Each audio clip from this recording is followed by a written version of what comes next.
The internet is full of bro science, fake knowledge, half information, or propaganda. Your quest of reliable, authentic health information ends here. So subscribe this channel and hit the bell icon, and you never have to go anywhere else ever again. अचानक एक concert के बाद ही collapsed and he is no more. बहुत ही ज़्यादा अचानक दुखद चीज़ें हो रही है। बहुत सारे अनएक्सपेक्टेड सेलिब्रिटीज़, यंग लोग, इवन ही वॉज 53 और 53 की एज में ऐसा कुछ होना, अचानक हॉस्पिटल तक भी पहुंच नहीं पाना, रीज़न क्या है? What happened? Everybody is asking that and they are seeing the videos. लोग वीडियोज़ देख रहे हैं उनके, और एक्सेसिव स्वेटिंग है, घुटन है, और हॉस्पिटल जाते हुए रास्ते में ही collapsed. So what was the reason? क्या हो रहा था? क्या हुआ होगा? इस पे बहुत सारे सवाल खड़े होते हैं। अल्टीमेटली जो मेन सवाल पैदा होता है लोगों के दिमाग में कि क्या स्वेटिंग अपने आप में इतनी डेंजरस है? अगर आपको कभी स्वेटिंग होती है तो क्या आपको हार्ट अटैक हो रहा है? आपको क्या करना है? देखो, normally a lot of things are there which has to be considered. आपकी प्रीवियस हिस्ट्री, आपकी फैमिली हिस्ट्री, आपके मेडिकल हिस्ट्री, आपके टेस्ट, उन सब को देखा जाता है। अब के केस में क्या हुआ था ये आप और मैं यहाँ से बैठ के नहीं बोल सकते। So that might be discovered later on. अगर उनकी ऑटोप्सी के बाद, पोस्टमार्टम के बाद पता चलता है कि ये रीज़न था, वो रीज़न था। मगर एक जनरल वे में अगर आप इसे देखें तो अगर आपको या किसी को भी एक्सेसिव स्वेटिंग आ रही है तो आपको डॉक्टर के पास कब जाना चाहिए? अगर आपकी स्वेटिंग, देखिए नॉर्मली बहुत से और भी कारण है स्वेटिंग होने के। आपको इन्फेक्शन की वजह से स्वेटिंग हो सकती है, नॉर्मल गर्म टेम्परेचर की वजह से स्वेटिंग हो सकती है, आपके इवन अगर हम लो ब्लड शुगर हो जाए तब भी स्वेटिंग हो सकती है। कई बार कुछ दवाइयों की वजह से, मॉर्फिन जैसे मीनोपॉज की वजह से, वार्म टेम्परेचर्स की वजह से, अल्कोहल या सेडेटिव्स के विड्रॉवल की वजह से, और बहुत से कारण हैं पसीना आने के। इन्फेक्शन में बुखार उतरता है तब पसीना आता है, खूंखार पसीना भी आता है, और कई बार इन सब कारणों से भी, एक्सरसाइज से, इमोशनल एंजाइटी से, कई बार उससे पसीना। तो क्या हर बार आप हॉस्पिटल भागेंगे? So what is the indication? हम कैसे जानेंगे कि क्या हो रहा है? सो देर आर सम इंडिकेशंस।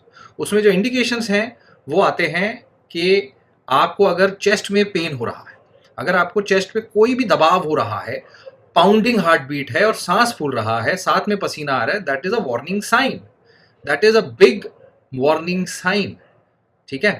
अगर आपका पसीना बहुत ज़्यादा आ रहा है और बिना किसी कारण के आ रहा है, अब वो जहाँ पे थे, वो कॉन्सर्ट में गर्मी थी, बहुत ओवरलोडेड वो एरिना था, मे बी, और जोश जोश में ही ओवरलुक्ड, उनको नहीं पता कि चला, या उन्होंने नहीं उतना उस बरी में कुछ। इवन इफ अगर आपको चेस्ट पेन या प्रेशर हो रहा है, उस बीच में इंसान का ध्यान नहीं रहता। अगर आपको ऐसा कुछ हो रहा है, you have to rush to a hospital. ठीक है? That is very very important. अगर आप पसीना, सोते सोते पसीना आ रहा है, you have to rush to a hospital and get checked. And obviously उसमें गलती नहीं करनी है आपने कि हॉस्पिटल दौड़ के जा रहे हैं और चलते हुए जा रहे हैं, वो नहीं करना है। If it is a heart problem, why would a person have that kind of a sweating? Sudden cardiac arrest क्यों होगा? रीजन क्या है उनके? सडन कार्डियक अरेस्ट का रीजन कहीं ना कहीं अंडरलाइन बीमारियां होती। कौन कौन सी अंडरलाइन बीमारियां? कोई हार्ट की बचपन से कोई एबनॉर्मलिटी हो। 50 साल की उम्र में, 55 साल की उम्र में एबनॉर्मलिटी निकल के पहली बार तो नहीं आएगी, यंग एज में जरूर आ सकती है। तो यंग लोगों में एक कारण ये भी है। और जो सबसे बड़ा रीजन है सडन डेथ का, सडन अरेस्ट का, कार्डियक अरेस्ट का, वो है वेंट्रिकुलर फिब्रिलेशन। इसको कहते हैं abnormal heart rhythm. Abnormal heart rhythm एक सबसे बड़ा रीजन है। अब उसके बारे में बताऊंगा आपको। पर कोरोनरी आर्टरी में जो खून की नसें होती हैं, हार्ट के आसपास जो खून की नसें, उन्हें हम, जो खून आर्टरीज होती हैं, उन्हें कोरोनरी आर्टरीज कहते हैं। नॉर्मली उनमें ब्लॉकेज आने की वजह से हार्ट अटैक होता है, लेकिन कई बार बचपन से वो एबनॉर्मली भी हो सकती है। अब किसी किसी की वो एबनॉर्मल, किसकी किसको नहीं मालूम, वो तो चेक से होगा ना, चेकअप से होगा ना। कुछ लोगों में अलग बीमारियां भी हो सकती हैं, यानी हाइपरट्रॉफिक कार्डियोमायोपैथी, हार्ट की वॉल्स मोटी हो गई, थिक हो गई ब्लड प्रेशर की वजह से, और इसके वजह से भी रिदम प्रॉब्लम्स आ सकती हैं। रिदम, हार्ट की रिदम अगर प्रॉब्लम में आएगी, बहुत बड़ा इशू है, राइट? और इस प्रकार के हार्ट की हाइपरट्रॉफी वाली बीमारी जब तक टेस्ट नहीं करते हैं, कोई सिम्टम पैदा नहीं करता, कोई सिम्टम पैदा नहीं करते। कई बार केवल ऐसा है कि रिदम प्रॉब्लम एक चल रही है, लॉन्ग क्यूटी सिंड्रोम है, ये जेनेटिक बीमारी, राइट, जिसमें एकदम से कभी कभी हार्ट रेट फास्ट हो जाएगी, हार्ट बीट रिदम प्रॉब्लम आ जाएगी, कभी कभी पेशेंट बेहोश हो सकता है, कभी कभी एकदम से सडन डेथ हो सकती है, कार्डियक अरेस्ट हो सकता है, ये भी रीजन हो सकता है। और भी कुछ ऐसी बीमारियां हैं, हार्ट का इन्फेक्शन, ब्रूगार्डर सिंड्रोम, ऐसे बहुत सारी बीमारियां हैं। सवाल ये नहीं है, सवाल ये है कि सडन अरेस्ट कैसे हो गया। सडन कार्डियक अरेस्ट होने के मेन कारण, जो सबसे बड़ा रीजन है, वो क्या है? सडन अरेस्ट होने का जो रीजन होता है वो होता है VTVF, जिसको हम कहते हैं वेंट्रिकुलर फिब्रिलेशन। सो ये देख सकते हैं आप, ये हार्ट का इलेक्ट्रिकल सर्किट है।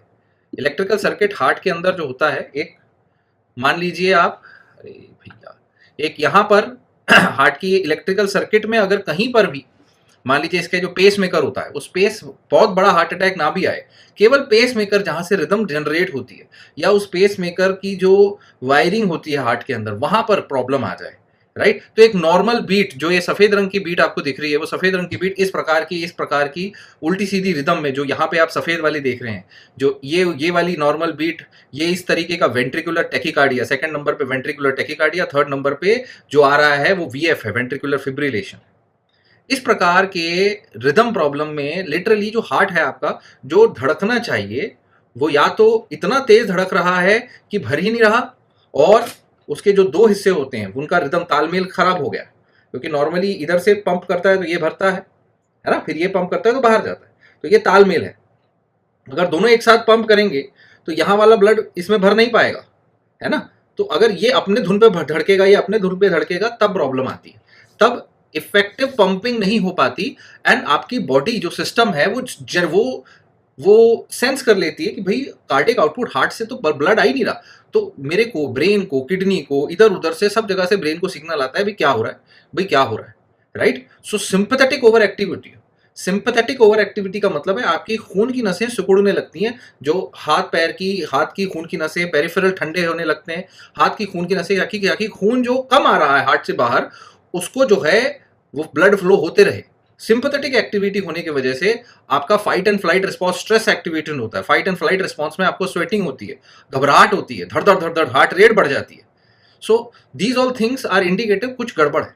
उस समय आपका ब्लड प्रेशर, आपका पल्स रेट चेक होना चाहिए, ECG चेक होना चाहिए। कई रिदम प्रॉब्लम, ECG में ऐसे इंडिकेशंस आते हैं कि कोई रिदम प्रॉब्लम है, कोई ECG में हार्ट अटैक तो नहीं चल रहा, ECG में पता चल जाता है उस समय। सो ऐसे कंडीशंस में it is very very important कि टेस्ट हो। ये एक तरीके से आप सब देख सकते हैं, ये वाला, ये हार्ट का फिब्रिलेशन का है। ये फिब्रिलेशन लिटरली धड़क नहीं रहा, ये फड़फड़ा रहा है, ये हार्ट फड़फड़ा रहा है, यानी धड़क ही नहीं रहा, तो उस कंडीशन में इंसान तुरंत कोलैप्स कर जाएगा, विद इन मिनट्स कोलैप्स कर जाएगा। और अगर वो फिब्रिलेशन, उसको ठीक करने का एक ही तरीका है शॉक, उसको ठीक करने का तरीका है शॉक। हार्ट को जो आपने देखा होगा टीवी पे, शॉक दिया जाता है। वो शॉक नहीं मिला अगर पेशेंट को, विद इन 5 मिनट्स 10 मिनट्स खेल खत्म हो सकता है। 5 मिनट्स वो बहुत लंबा टाइम बताती है।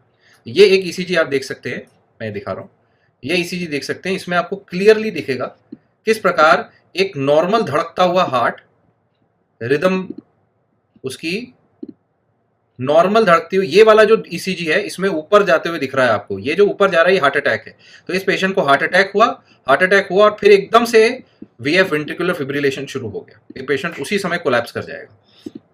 और इसी चीज का डर अस्पताल में भी रहता है, इसी चीज का डर हार्ट अटैक के केस में हर बार रहता है, जो हमें नहीं पता, आपको भी नहीं पता होता, किसी को नहीं पता होता कि किसमें कब हो जाएगा। कई लोग ऐसे भी होते हैं जो हार्ट अटैक के बाद सर्वाइव कर जाते हैं, कुछ हार्ट का हिस्सा डैमेज हो जाता है लेकिन वो सर्वाइव कर जाते हैं, कई लोग नहीं सर्वाइव कर पाते।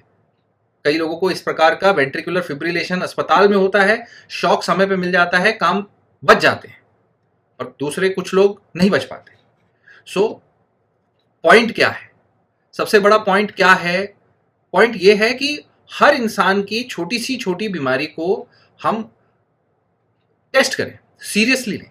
खासकर आज के डेट में एक हाई स्ट्रेसफुल लाइफ अगर आप जीते हैं, एक कोई भी अगर सोशली एक्टिव पर्सन है या वो एक सोशल लाइफ उसकी है, तो हाई, आपको पता है आप स्ट्रेसफुल लाइफ है, आपको कोई भी टेंशन है, तो आपको अपने रेगुलर हार्ट के टेस्ट तो करने चाहिए, right. We are not saying कि आप सीधा एंजियोग्राफी कराओ, डाई का इस्तेमाल करिए, हर बार डाई का इस्तेमाल करिए, नहीं। वाई? बिकॉज डाइज आपके किडनी को डैमेज कर सकती हैं, तो हर साल हर बार दर्द होने पे आप एंजियोग्राफी नहीं कराओगे, बट ECG तो कराओगे, इकोकार्डियोग्राफी तो कराओगे, जो 100% सेफ टेस्ट है वो तो कराओ, ट्रेडमिल टेस्ट तो करो, अगर आपके हार्ट में कोई भी ब्लॉकेज है, कोई एबनॉर्मलिटी है, तो कोई तो टेस्ट है तो पकड़ पाए हम, है कि नहीं? वी डोंट नो के केस में कोई टेस्ट हुआ था कि नहीं हुआ था, we don't know, and we don't know उनके केस में क्या इवैल्यूएशंस अभी तक पुरानी उनकी मेडिकल हिस्ट्री क्या है। मगर ऐसे कई केस हो चुके हैं और कई सारे लोग जो हैं इस प्रकार के इंसिडेंसेस के बाद एंजाइटी, टेंशन, पैनिक से पीड़ित हो जाते हैं और फिर अपने काम नहीं कर पाते, नींद नहीं आ पाती, शक के निगाह पे अपने हर एक चीज को देखते हैं, पैनिक अटैक होने लगता है। सो एक तरफ सतर्क रहने की जरूरत है। अगर आपकी उम्र 40 साल के ऊपर है, आपको हार्ट का टेस्ट रेगुलर करना चाहिए, साल में एक बार या 2 साल में एक बार, ठीक है? अगर आपके हार्ट के टेस्ट में गड़बड़ है तो एटलीस्ट अपने डॉक्टर से बात करो, कैसे ठीक करना है, लाइफस्टाइल चेंजेस करनी है, कैसे ठीक करना है, दैट इज इंपॉर्टेंट। अपने लिपिड प्रोफाइल चेक करिए, कोलेस्ट्रॉल लेवल चेक करिए, अगर बहुत ही एबनॉर्मल है तो आपके लाइफस्टाइल पे सवाल खड़े होते हैं, राइट? कई लोग ऐसे होते हैं 40 साल के हो गए, 50 साल, हम नहीं टेस्ट कराएंगे, टेस्ट करा लिया तो डर बैठ जाएगा, तो दिक्कत हो जाएगी। नो, आपको ये देखना है कि आपने अपने अपने प्रोटेक्शन के लिए क्या स्टेप्स उठाने, अपनी हेल्थ के लिए क्या करना है। तो ये सबसे इंपॉर्टेंट बातचीत जो थी वो आपको अब बतानी थी कि इस प्रकार के केसेस में आपकी लाइफस्टाइल, आपकी मेडिकल हिस्ट्री, आपकी फैमिली हिस्ट्री, अगर आपके फादर मदर किसी को भी इस प्रकार का कोई अटैक हुआ है तो आपके अटैक होने के चांसेस डबल हो जाते हैं, लिटरली डबल हो जाते हैं। तो उस चीज को कतई लाइटली नहीं लेना चाहिए। अटैक होने के चांसेस आपके डबल हो जाते हैं और उनको जिस उम्र में अटैक आया था, आपको उससे जल्दी, उससे कुछ सालों पहले अटैक आने के रिस्क होते हैं।